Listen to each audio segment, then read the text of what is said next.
আসসালামু আলাইকুম এভরিওয়ান, কেমন আছো সবাই? আশা করছি তোমরা সবাই ভালো আছো, কিন্তু আমি একটু ভালো নাই। সাভার ধামরাই নবীনগর, এদিকে তোমরা কে কে আছো? যারা যারা এই ভিডিওটা দেখতেছো তাদের উদ্দেশ্যে বলছি যে এই 3-4 দিন যাবত এত এত বেশি জ্যাম, কারণ কি সেটাও বুঝতে পারছি না। আর কি কারণে যে এরকম জ্যাম লাগতেছে হঠাৎ করে এই রোডে, তাও এই বিশ্ব রোডের মধ্যে কিন্তু এরকম জ্যাম আমি গত 10 বছরে দেখি নাই। সো এই জ্যামে কারণে কেউ কিন্তু কারো গন্তব্যস্থানে ঠিক মতো যেতে পারছিল না। তো আমি ফার্স্টে মনে করতেছিলাম একটু সামনে গেলেই মনে হয় জ্যাম চলে যাবে, কিন্তু আসলে একটু সামনেই যাচ্ছিল না। দেখো, এটা জাহাঙ্গীরনগর ইউনিভার্সিটির সামনে।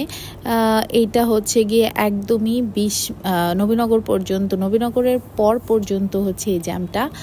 বাইপাইলের দিকে নাকি এই জ্যামটা শুরু হয়েছে, তো ওইখান থেকে জাহাঙ্গীরনগর পর্যন্ত জ্যাম।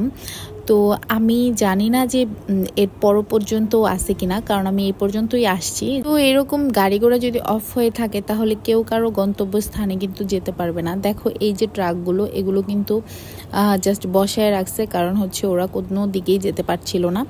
তো আমি ভাবতেছিলাম যে আমি এই টাইমে তো আসলাম, কিন্তু আমি বাসায় কিভাবে যাব, কারণ আমার ওই রোডটা ক্রস করেই কিন্তু বাসায় যেতে হবে। এদিক থেকে আমার জাইন গিয়ে আমার শ্বশুরবাড়িতে, আর আমি এই জাহাঙ্গীরনগরে, আর আমার বাবার বাসা কিন্তু সাভারে। তো আমি কিন্তু জাহাঙ্গীরনগর থেকে সাভারে যদি যেতে চাইতাম তাহলে কিন্তু খুব ইজিলি যেতে পারতাম, বাট জাইন তো ওর বাবার কাছে। সো আমি কিন্তু এমন একটা নিরুপায় অবস্থায় ছিলাম যে আমি কোন দিকে যাব। আমি না পারছিলাম আমার বাবার বাড়ির দিকে যেতে, না পারছিলাম আমাদের বাসার দিকে যেতে। তারপরে কিন্তু আমি ক্লাস করে বের হয়ে দেখলাম যে এই রাস্তাটা একটু ফাঁকা ফাঁকা, তখন কিন্তু আমার একটু মনটা ভালো হয়ে গেছিল। আমি কিন্তু আজকে নিচ থেকেই রাস্তাটা পার হয়েছি। তোমরা কিন্তু কেউই রাস্তা পার হবে না এরকম নিচ থেকে, ওভারব্রিজ ছাড়া। আর এভাবে যদি হও কখনো, অনেক মাথা ঠান্ডা করে আস্তে ধীরে তারপরে কিন্তু রাস্তা পার হবা।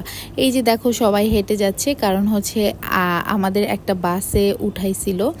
বাসটা ওই পর্যন্ত যখন দেখলো যে জাহাঙ্গীরনগরের প্রান্তিক পর্যন্ত গাড়ি সব থেমে আছে, তখন তারা ঘুরিয়ে অন্যদিকে চলে গেছে।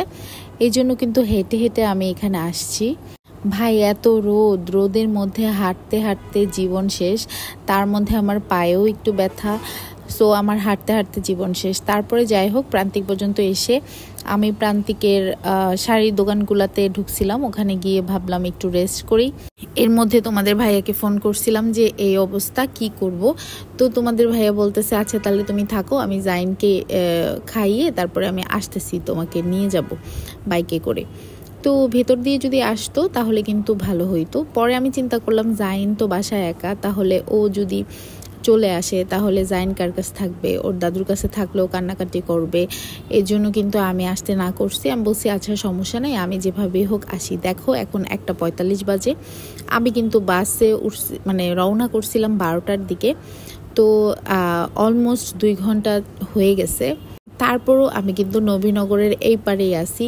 এরপরে কি করলাম, ওই প্রান্তিক থেকে 20 মাইল পর্যন্ত আমি হেঁটে হেঁটে আসছি, কারণ এখানে কোনো রিক্সাও ছিল না। রিক্সাগুলোও সব রিজার্ভ করে সবাই নবীনগর পর্যন্ত যাওয়ার উদ্দেশ্যে রওনা করতেছিল।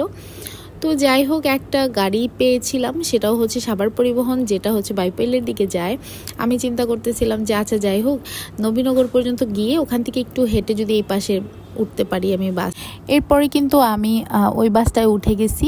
ওনারা বললো কি কালামপুর হয়ে নাকি তারা বাইপাইলে যাবে, তাহলে আমার জন্য আরও ভালো হলো, আমি কিন্তু ধামরাইতে নেমে যেতে পারবো। পরে অনেক মজার একটা জিনিস আমাকে একদমই বাসা পর্যন্তই নামিয়ে দিছে ওই বাসটা, কারণ কালামপুর থেকে যখন আবার বাইপাইলের উদ্দেশ্যে তারা রওনা দিবে, ওইটা কিন্তু আমাদের বাড়ির সামনে দিয়ে যেতে হয়। তো আমি একদমই বাসার সামনে নেমেছি। এইটাই একটু ভালো লাগছে যে এতক্ষণ ওয়েট করার পরও একদম বাসে করে বাড়ির সামনে পর্যন্ত আসতে পারছি।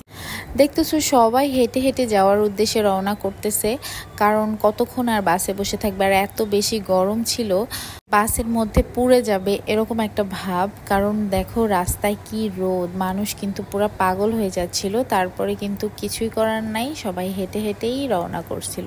সো আজকে ব্লগটা এই পর্যন্তই। সবাই ভালো থাকবে, সুস্থ থাকবে, আর আমাদের জন্য দোয়া করবে। আল্লাহ হাফেজ।